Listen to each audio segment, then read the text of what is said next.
पूरी दुनिया के वो जमीयत उलमा के जिम्मेदार हो सकते हैं, पूरे मुसलमानों के जिम्मेदार मौलाना महमूद नहीं है। मौलाना महमूद मदनी गैर जिम्मेदाराना बयान कोई पहली बार नहीं दे रहे, इससे पहले भी मौलाना मदनी ने इस तरह गैर जिम्मेदाराना बयान दिए थे। क्या ये बात सच नहीं है कि मौलाना महमूद मदनी समय समय पर NRC की हिमायत की है? क्या ये बात सच नहीं है कि जो है महमूद मदनी ने निज़ाम मुस्तफ़ा जनाब रसूलुल्लाह सल्लल्लाहु अलैहि वसल्लम के उस निज़ाम को रिजेक्ट करने की बात कही है कि हमने जानबूझ के रिजेक्ट किया निज़ाम मुस्तफ़ा?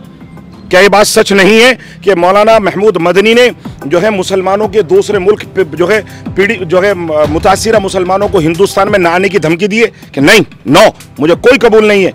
ये क्या बातें हैं मौलाना? तो क्या मौलाना महमूद मदनी पर भी इसी तरह की चीज़ों का ठेका है? मौलाना अरशद मदनी साहब है, उनके अब्बा हैं, वो तो इस तरह की बात नहीं करते। तो मैं तो मौलाना महमूद मदनी की जिम्मेदारी से कंडम करता हूँ। एक वक्त की नमाज नहीं छोड़ते और क़यादत की सलाहियत अल्लाह ने कूट कूट के रखी है। ठीक है, मौलाना महमूद मदनी को अल्लाह ने ख़ानदानी बस सलाहियतें अता की होंगी, वो ख़ानदानी है, मगर वो खुद से ख़ानदानी होने के साथ साथ खुद सलाहियतों के मालिक हैं असदुद्दीन ओवैसी। मैं उलमा से और लोगों से अपील करूँगा कि असदुद्दीन ओवैसी को समझें, पहचानें और अपना कायद तय करें, वरना तो कल ऐसा ना हो कि ये भी जो है आपसे जो है छिन जाएं या रूठ जाएं या बैठ जाएं और फिर आपकी आवाज़ उठाने वाला कोई ना मिले। बस इससे ज़्यादा बात नहीं कहूँगा मैं। अस्सलाम वालेकुम रहमतुल्लाहि व बरकातहू। जी हाँ दोस्तों, मैं एहतिशाम निज़ामी कासमी। दोस्तों, आज हमारे साथ ख़ास मेहमान तशरीफ़ रखते हैं चीफ़ इमाम उत्तराखंड मौलाना मुफ्ती रईस अहमद साहब। मुफ्ती साहब, आपका खैर मकदम है हमारे इस चैनल पर, आपने वक्त दिया, बहुत बहुत शुक्रिया। इस वक्त सोशल मीडिया पर एक बहुत ही ज़्यादा बहस चल रही है, वो जमीयत उलमा हिंद के सदर है मौलाना महमूद मदनी साहब। उन्होंने ओवैसी साहब के ताल्लुक़ से एक बयान दिया, आपने भी सुना होगा। बड़े बड़े उलमाए किराम ने इस बयान की मजम्मत की है। दारुल उलूम देवबंद के मोहतमीम मौलाना Sajjad Nomani, Sunni personal law board के जनरल सेक्रेटरी और भी दीगर उलमाए किराम ने इसकी मजम्मत की। आप इस ताल्लुक़ से क्या कहते हैं? देखिए, पहली बात तो हम मुसलमान हैं और हनफी और देवबंदी मुसलमान हैं, जो हक़ परस्तों की हक़ और बेबाक लोगों की टीम है। ये वो काफ़िला है जिसने हर मौके पर, चाहे वो अपने घर का आदमी हो, अबू बकर सिद्दीक़ रज़ी अल्लाह ताला अन्हु के पैगाम को आम किया है। ये वो इस्लाम है ना जिसको हम फॉलो करते हैं। तो फिर मैं समझता हूँ कि मौलाना सज्जाद नोमानी सही या हज़रत मुफ्ती अबुल क़ासिम नोमानी या जो भी हों, एनीवे पूरे उलमा को इसकी मजम्मत करनी चाहिए। ये बयान गलत है और इसकी मैं भी मजम्मत करता हूँ। इसकी मजम्मत करता हूँ कि ये वक्त ऐसा नहीं है कि जिसमें हम इस तरह की इंतशार की बातें करें और इख्तिलाफ की बातें करें, शहराजा जिससे बिखर जाए, मुंतशिर हो जाए। और ये बात उनकी बिल्कुल गलत है। वो काबिल आदमी हैं, बासलाहियत आदमी हैं, उसमें अल्लाह ने क़यादत की बहुत भारी जो है अल्लाह ने सलाहियत रखी है। किसके ताल्लुक़ से बात कर रहे हैं? ओवैसी साहब के ताल्लुक़ से, जिसके बारे में उन्होंने बयान दिया है। मैं समझता हूँ कि ख़ास तौर पर जमीयत उलमा का ज़िम्मेदार होने के नाते उनको इतना जो है गैर ज़िम्मेदाराना बयान और इंतशार और इख्तिलाफ वाला बयान नहीं देना चाहिए, जिससे पूरे मुल्क में इंतशार पैदा हो जाए। तो आप लोगों से क्या अपील करेंगे? लोग बहुत ही ज़्यादा, एक आलिम होने के नाते आप भी एक आलिम है, वो भी एक आलिम है, ना जाने कैसी कैसी बातें की जा रही है। तो देखिए, हम किसी की बुराई भलाई में नहीं है, ना हम असदुद्दीन ओवैसी की पार्टी के आदमी हैं। हम इंडिपेंडेंट आदमी हैं और हम गैर सियासी आदमी हैं। हमने हर तंजीम के साथ जुड़ के जो है अपनी मिल्लत, अपने कौम, अपने मुल्क की खिदमत का अल्हम्दुलिल्लाह अभी तक इस ज़िंदगी में काम अंजाम दिया है।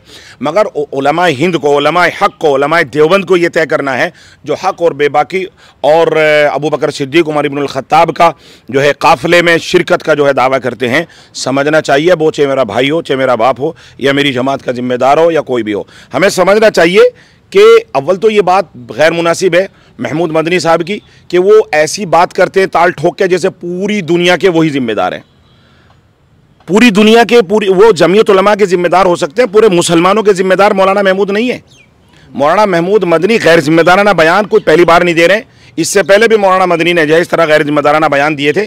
क्या लोगों को, उलमा को इस बात को वाज़ेह नहीं करना चाहिए? क्या ये बात सच नहीं है कि मौलाना महमूद मदनी समय समय पर NRC की हिमायत की है? क्या ये बात सच नहीं है कि मौलाना महमूद मदनी ने निज़ाम मुस्तफ़ा जनाब रसूलुल्लाह सल्लल्लाहु अलैहि वसल्लम के उस निज़ाम को रिजेक्ट करने की बात कही है कि हमने जानबूझ के रिजेक्ट किया निज़ाम मुस्तफ़ा?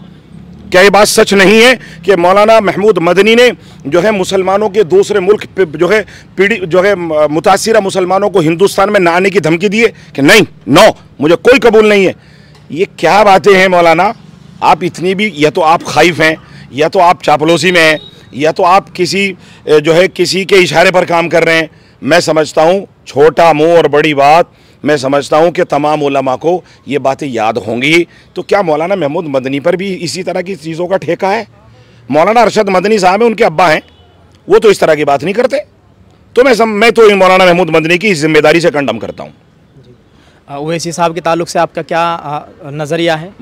मैं मौलाना दे के गैर सियासी आदमी हूँ। हर आदमी की हिंदुस्तान में आज़ादी है, वो अपने अपने तरीके से जिस पार्टी में चाहता जुड़ सकता है, जिसको चाहता है वोट दे। लेकिन मेरे अपने इल्म के मुताबिक, जबकि मैं उनकी पार्टी का ना मेंबर हूँ, ना वोटर हूँ, ना कुछ हूँ, मगर मैं कहता हूँ वो आदमी मोमिन है, मुत्तकी है, और उस आदमी को हमने 12 लोगों से सुना है, उनकी तहरीरात पढ़ी हैं, उनको देखा है। मैं समझता हूँ कि बाज़ जो अपने आप को बहुत ही संजीदा परहेजगार समझते हैं, उनसे कहीं ज़्यादा आ गए। वो एक वक्त की नमाज नहीं छोड़ते और क़यादत की सलाहियत अल्लाह ने कूट कूट के रखी है। ठीक है, मौलाना महमूद मदनी को अल्लाह ने ख़ानदानी बस सलाहियतें अता की होंगी, वो ख़ानदानी है, मगर वो खुद से ख़ानदानी होने के साथ साथ खुद सलाहियतों के मालिक हैं असदुद्दीन ओवैसी। मैं उलमा से और लोगों से अपील करूँगा कि असदुद्दीन ओवैसी को समझें, पहचानें और अपना कायद तय करें, वरना तो कल ऐसा ना हो कि ये भी जो है आपसे जो है छिन जाएं या रूठ जाएं या बैठ जाएं और फिर आपकी आवाज़ उठाने वाला कोई ना मिले। बस इससे ज़्यादा बात नहीं कहूँगा मैं। बहुत बहुत शुक्रिया। ये थे मौलाना मुफ्ती रईस अहमद साहब, चीफ़ इमाम उत्तराखंड। इन्होंने मौलाना महमूद मदनी साहब के ताल्लुक से, ओवैसी साहब के ताल्लुक से बहुत अहम बातें की है। आप इस ताल्लुक से दोस्तों क्या कहना चाहेंगे, कमेंट में ज़रूर लिखिएगा और इस वीडियो को शेयर कर दीजिए। दुआ फरमाए अल्लाह ताला हमारे मुल्क में अमन अमान का माहौल कायम फरमाए। अल्लाह ताला हमें इत्तिफाक और इत्तिहाद के साथ रहने की तौफीक अता फरमाए। शुक्रिया। अस्सलाम वालेकुम।